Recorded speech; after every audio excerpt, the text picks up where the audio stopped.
आपसे विनती है, इस होटल ही में मेरे हस्बैंड का खून हुआ है, एक पुलिस वाले ने किया है। प्लीज न्याय दिला दीजिए। आप देखिए बाकी सारी क्लिप, कहीं खून नहीं है, वो खून से लथपथ थे। दो दोस्तों ने भी बताया यहीं पे खून भरा हुआ था, होटल वालों ने सब साफ करवा दिया। प्लीज मदद करिए, मेरे पति को न्याय दिलाइए प्लीज।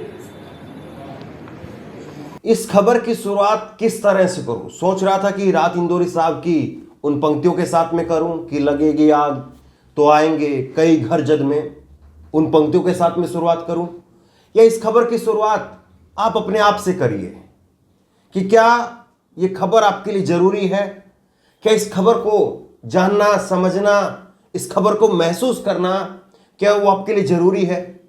गोरखपुर के अंदर, गोरखपुर मुख्यमंत्री का गृह क्षेत्र है और गोरखपुर के अंदर रात को 12:30 बजे पुलिस वाले पहुंचते हैं, जहां पर 3 दोस्त थे एक कमरे के अंदर, और वो तीनों दोस्त अलग अलग शहरों से थे। पुलिस वाले उनसे आईडी पूछते हैं कि तुम्हारी आईडी बताइए। वहां पर उनमें से एक दोस्त पूछता है कि आप 12:30 बजे हमारे कमरे में आए हैं, आप बताइए आप क्यों आए। और इसी बात के ऊपर पुलिस वालों ने उस युवक को इतना मारा कि उसकी मौत हो गई। सोच करके देखिए ये कितनी झकझोर देने वाली खबर है। क्या आप बिल्कुल सेफ नहीं है? और इस युवक का नाम क्या है? मनीष गुप्ता। मनीष गुप्ता नाम है इस युवक का। ये कोई मुसलमानों को या दलितों को उनको बचाने वाली बात नहीं है। ये मनीष गुप्ता नाम है इस युवक का। और इसकी पत्नी ने जो कहा है, इसकी पत्नी कह रही है कि प्लीज मुझे इंसाफ दिलाइए। इसकी पत्नी इंसाफ का गुहार लगा रही है। अब सोच करके देखिए, इस खबर में मनीष गुप्ता की जगह पर अपने आप को रख करके देखिए। इसीलिए मैंने कहा कि मैं डिस्टर्ब हो गया जब ये खबर देखी, जब ये वीडियो देखी, और समझ में नहीं पा रहा कि खबर की शुरुआत किस तरह से की जाए, कैसे बताया जाए। लेकिन अपने आप को इस खबर की जगह, मनीष गुप्ता की जगह रख करके देखिए। इस खबर को आप अंत तक जरूर देखिए। एक ही प्रार्थना है ताकि आपको समझ में आएगी चल क्या रहा है। आपको पुलिस के कप्तान साहब का बयान सुनवाएंगे, उनकी वीडियो है बाकायदा, वो आपको दिखाएंगे। और मनीष गुप्ता के साथ में जो उनका दोस्त कमरे के अंदर मौजूद था, उसकी 2 मिनट की वीडियो है। वो अपनी मुंह जबानी पूरी कहानी बता रहा है। कोई और बताए तो फिर उसकी कहानी पर आप यकीन नहीं करेंगे, लेकिन वो मुंह जबानी आप बीती बता रहा है, उसको भी बताएंगे। और इसकी पत्नी को पहले आप सुन लीजिए। इसकी पत्नी कह रही है कि ये खुलेआम मर्डर है, ये पत्नी कह रही है। और इसकी पत्नी ये भी कह रही है कि न्याय मिलना चाहिए, और जिस तरह से भारत में न्याय मिलने का एक ट्रेंड है, मैं वो सहन नहीं कर पाऊंगी। सुनिए। आप लोग मेरा सहयोग करिए, वो बात अधिकारियों तक पहुंचाइए ताकि न्याय प्रक्रिया जल्दी हो। आपको भी पता है केस में कितना टाइम लगता है। मैं इतना नहीं झेल पाऊंगी कि इतना लंबा क्योंकि ये मर्डर है, ये साफ मर्डर है, ये साफ मर्डर है, पुलिस वालों ने किया है। अब इसमें पुलिस का पक्ष क्या है वो आपको सुनवाते हैं। पुलिस के कप्तान साहब क्या कह रहे हैं? पुलिस के कप्तान साहब कह रहे हैं कि अपराधियों की तलाश में पुलिस, ध्यान से मेरे शब्दों को सुन लीजिए और फिर उसके बाद में कप्तान साहब को सुनिए। आप यही सेम बातें कही है कप्तान साहब ने, लेकिन कप्तान साहब के शब्दों को हूबहू इसीलिए मैं दोहरा रहा हूं ताकि आप गहराई से उनको सुन सकें। पुलिस के कप्तान साहब कह रहे हैं कि अपराधियों को सर्च करने के लिए, अपराधियों को तलाश में पुलिस होटल के अंदर गई। होटल में 3 युवक संदिग्ध हालत में अलग अलग शहरों से आए। संदिग्ध शब्द जो है उन्होंने इस्तेमाल किया है। अलग अलग शहरों से कोई जाना, कोई संदिग्ध की श्रेणी में आता है क्या? हर कंपनी में, हर जगह पर काम करने वाला अलग अलग शहरों से ही होता है। कोई यूपी से है, कोई एक बिहार से है, कोई एक हरियाणा से है, कोई झारखंड से है, कोई पंजाब से, कोई जम्मू कश्मीर से है, और वो कहीं पर दिल्ली काम कर रहे हैं, कहीं पर कोई मुंबई काम कर रहा है। वो कहीं पर जा सकते हैं कि नहीं जा सकते? क्या 3 अलग अलग शहरों से कोई जाना, क्या वो जो है संदिग्ध हो जाता है? पुलिस कह रही है कि वो संदिग्ध तीनों अलग अलग शहर से आए थे। जब उनकी तलाशी की गई तो हड़बड़ाहट में एक युवक गिर गया, पुलिस के शब्द ये, और उसके बाद में उसको बीआरडी कॉलेज, वही बीआरडी कॉलेज जिसमें 70 बच्चों की ऑक्सीजन की कमी से मौत हो गई थी, डॉक्टर कफील खान को फिर जो है वो सारी कहानी आपको मालूम है। उस बीआरडी कॉलेज में ले जाया गया और वहां पर इलाज के दौरान उसकी मौत हो गई। पुलिस ने यह कहा है कि हम इसका अब उसके परिवार वालों को सूचित कर दिया और परिवार वालों को सूचित करने के बाद में इसका पोस्टमार्टम किया जा रहा है। ये युवक कहां से आए थे, किन से मिल रहे थे, कितने दिनों के लिए यहां पर ठहरे हुए थे, इस बात की जांच की जा रही है। ये युवक सोच करके देखिए, इसका नाम है मनीष गुप्ता। अगर इसका नाम मोहसिन खान होता तो अभी तक पुलिस जो है इसमें नक्सल, आतंक और विदेशी फंडिंग, ये सारी बातें जोड़ चुकी होती। इसमें कोई दो राय नहीं है। पुलिस का पक्ष आप सुनिए। अपराधियों की चेकिंग के दौरान थाना रामगढ़ ताल की पुलिस एक होटल में गई। वहां पर एक कमरे में 3 युवक संदिग्ध अलग अलग शहरों से आए थे जो ठहरे थे। इस सूचना पर पुलिस ने होटल मैनेजर को साथ में लेकर कमरे की चेकिंग करने गई, जहां पर हड़बड़ाहट में एक युवक की कमरे में गिरने से चोट लग गई। दुर्घटनावश हुई इस घटना से पुलिस ने तत्काल होटल मैनेजर को साथ लेकर युवक को अस्पताल में भर्ती करवाया, जहां पर उसका इलाज हुआ। बीआरडी में दौरान इलाज उस युवक की मृत्यु हो गई। पुलिस ने तत्काल परिजनों को सूचित किया है। शव को मोर्चरी में रखवाया गया है। आगे डॉक्टरों के पैनल से पोस्टमार्टम करवाकर इसमें नियमानुसार कार्रवाई की जाएगी। फिलहाल ये युवक किस पर्पज से, किस कार्य से यहाँ आए थे, इसकी जांच की जा रही है और किसके साथ ये यहाँ रहे थे, कितने दिन रहे थे, इस संबंध में जानकारी कर आगे कार्रवाई की जाएगी। अब सबसे महत्वपूर्ण जो युवक मनीष गुप्ता के साथ में था, उसका दोस्त, उसको आप सुनिए। 2 मिनट की वीडियो है और साफ तौर पर यह बता रहा है। हरगीर सिंह इसका नाम है, गुड़गांव हरियाणा का रहने वाला है। मनीष गुप्ता कानपुर का था।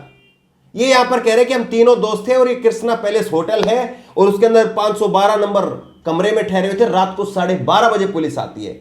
मैंने आई कार्ड दिखाया भी, दूसरा दोस्त सो रहा था, उसको सोने दिया। लेकिन जब मनीष गुप्ता ने पूछा कि साहब आप ये बताइए कि 12:30 बजे आप क्यों आई कार्ड हमारे चेक कर रहे हैं, हमारा सामान क्यों चेक करें, क्या हम आतंकवादी हैं? केवल इतना भर कहा और उसके बाद में पुलिस वालों ने धनाधन वहां पर धुनाई शुरू कर दी। सुनिए। मेरा नाम हरबीर सिंह है। कहाँ से हैं आप? मैं सर गुड़गांव हरियाणा से रहने वाला हूँ। अच्छा, क्या रात में क्या हुआ, तो पूरी घटना बताइए। सर हम अपने रूम में सो रहे थे। हम 3 लोग थे, मैं और मनीष गुप्ता जी। कौन से होटल में थे? Room number 512। होटल का नाम है कृष्णा पैलेस, सामने है। तो क्या हुआ था पूरी घटना? तो सर रात को जैसे ही हम सो रहे थे तो हमारे रूम की डोरबेल बजी। कितने बजे? लगभग 12:30 बजे। 12:30 बजे डोरबेल बजी तो गुप्ता जी और प्रदीप जी सोए हुए थे। मैंने गेट खोला तो वहाँ पे 5-7 पुलिस वाले और होटल पे जो रिसेप्शन पर लड़का था, नाम नहीं पता है उसका, वो अंदर बढ़े। तो बोले कि भाई क्या नाम है, अपना वो दिखाओ, आईडी वाईडी दिखाओ, कहाँ के रहने वाले वगैरह वगैरह, इस तरह से। मैं सर ठीक है आईडी वाईडी दिखा देंगे। आईडी दिखाई, मैंने अपनी दिखा दी, भाई की दिखा दी, क्योंकि भाई सोया हुआ था तो मैंने कि यार इसको लेके डिस्टर्ब करना है। मैंने इसके पर्स से निकाल कर आईडी दिखा दी। मैंने गुप्ता जी को जगाया, मैं गुप्ता जी आईडी मांग रहे हैं पुलिस वाले, तो आप दे अपनी आईडी दे दो। गुप्ता जी बोले कि भाई 12 बजे 12:30 बजे आप ये आईडी वाईडी क्यों मांग रहे हो, हम कोई मतलब हमें क्यों परेशान कर रहे हो, सोने दो ना आप, कोई टाइम थोड़ी है। और उसके बाद ये बोले कि इनका सामान चेक करो, सामान दिखाओ अपना। मैंने सर बैग भी खोला, अपना सामान चेक किया। मैं बोला मगर सर आप ऐसे बोल रहे हो हम कोई आतंकवादी है क्या? तो मुझे बोल रहा है कि तू फालतू बोल रहा है, ये है वो है, और साला जाएगा ना तू जेल में। अंदर उन्होंने ड्रिंक की हुई थी सर, जहाँ तक मुझे लग रहा है, और तू अंदर जाएगा ना, 1 रात रहेगा थाने में, तेरा अकल ठिकाने आ जाएगी।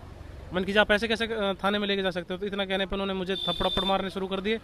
एक पुलिस वाला और वो कौन थे जो थप्पड़ मारे? थप्पड़ मार रहे थे सर। उनका नाम JN सिंह था और SHO रैंक के थे, और उनके साथ एक मिश्रा जी, उनका अक्षय कुमार मिश्रा, और 2-3 पुलिस वाले और थे जिन्होंने गन भी ली हुई थी। उन्होंने सर एकदम से मतलब कि ताबड़तोड़ थप्पड़ मारने शुरू करे। मुझे कुछ समझ में नहीं आया। उन्होंने 2 पुलिस वाले जैसे ही बाहर से आए लिफ्ट के आसपास से, वो मेरे को पकड़ के बाहर ले गए।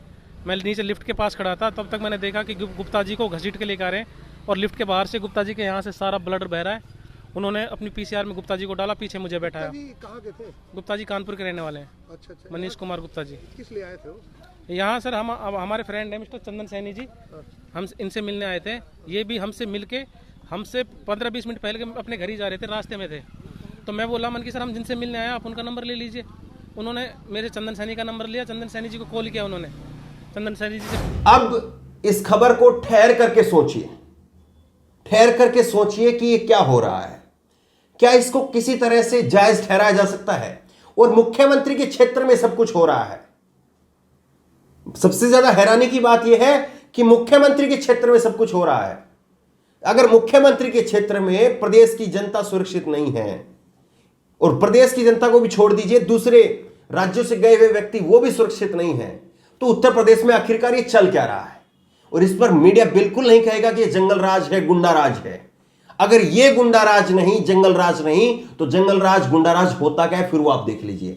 और व्हाट्सएप पर वो लोग जो व्हाट्सएप के ऊपर दिन रात विपक्षी पार्टियों में तमाम नेता, जो अलग अलग नेता, उनको लेकर के गालियां देने का, गालियां सुनने का, गालियां पढ़ करके आगे भेजने का, वो लोग खुश हो रहे होंगे। जो वो लोग अपने आप से पूछ लीजिए कि अगर आप दूसरे शहर में जाते हैं, पुलिस आपसे पूछ ले कि आप कहां से आए हैं, क्या नाम है, और फिर आपने अगर पलट कर पूछ लिया कि 12:30 बजे आप चेकिंग करने के लिए क्यों आए हैं, आप बता दीजिए, और फिर पुलिस आपको वहां पर बट से मारने लग जाए, तो फिर आपको अच्छा लगेगा? आपको लगेगा कि आप एक लोकतांत्रिक देश में हैं, जहां पर आप किसी से सवाल पूछ सकते हैं, जहां पर आप पुलिस से पूछ सकते हैं कि आप हमें क्यों चेक कर रहे हैं? ये कोई नाका तोड़ करके नहीं भाग रहे थे कि कहीं पर इन्होंने गाड़ी से टक्कर मारी, पुलिस वहां पर चेकिंग कर रही थी, नाका लगा हुआ था, इन्होंने नाका तोड़ करके भाग गए।